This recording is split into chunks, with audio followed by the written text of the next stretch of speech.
संभाजीनगरकरांसाठी आता ठाकरे गट आक्रमक झालाय। 16 एप्रिल पासून ठाकरे गट आता संभाजीनगरात मोहीम राबवणार आहे। लबाडांनो पाणी द्या अशी 1 महिना संभाजीनगरात मोहीम राबवली जाणार आहे।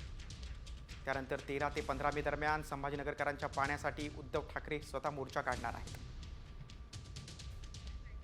संभाजीनगरमधील पाणी टंचाईच्या मुद्द्यावर शिवसेना ठाकरे गट आक्रमक झालेला आहे।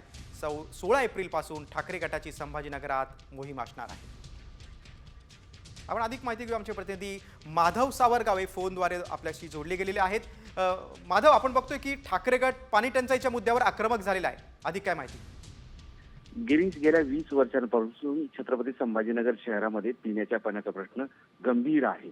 तेव्हापासून जे लोक सत्तेवर होते त्या विरोधातल्या लोकांनी आंदोलन केलं होतं।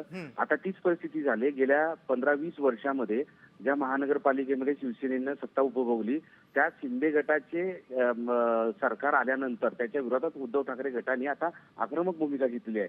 विशेष म्हणजे खासदार चंद्रकांत खैरे हे 20 वर्ष खासदार असताना त्यांनी पिण्याच्या पाण्याचा प्रश्न सोडवला नाही। आता तेच या आंदोलनामध्ये उतरत आहेत।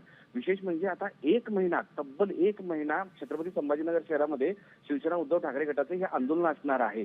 आंदोलनाचे उपक्रम वेगवेगळे आहेत। स्वाक्षरी मोहीम आहे, गावागावामध्ये म्हणजे वॉर्डामध्ये गल्लीमध्ये जाऊन लोकांना आवाहन करणं आहे। त्याचबरोबर कॉलेजमध्ये या संदर्भातली पाणी पुरवठ्याच्या संदर्भातली जी आताची स्थिती आहे ती लोकांना सांगणं आहे। असे वेगवेगळे उपक्रम घेतले आहेत आणि सगळ्यात महत्त्वाचं म्हणजे 13 ते 16 या 3 दिवसाच्या निश्चितच माधव, आता या आंदोलनानंतर तरी संभाजीनगरमधील पाण्याचा प्रश्न सुटणार का ते बघणं खूप महत्त्वाचं आहे। तुम्ही सविस्तर माहिती दिली त्याबद्दल धन्यवाद।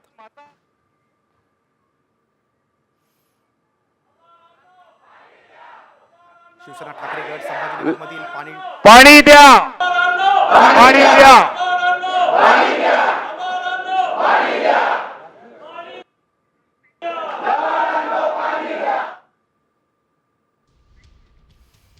संभाजीनगर शहरातील पाणी टंचाईच्या मुद्द्यावर आता शिवसेना ठाकरे गट आक्रमक झालेला आहे। खरं तर यापूर्वी महानगरपालिकेमध्ये शिवसेनेची सत्ता होती। अनेक वर्ष शिवसेनेचे खासदार चंद्रकांत खैरे होते।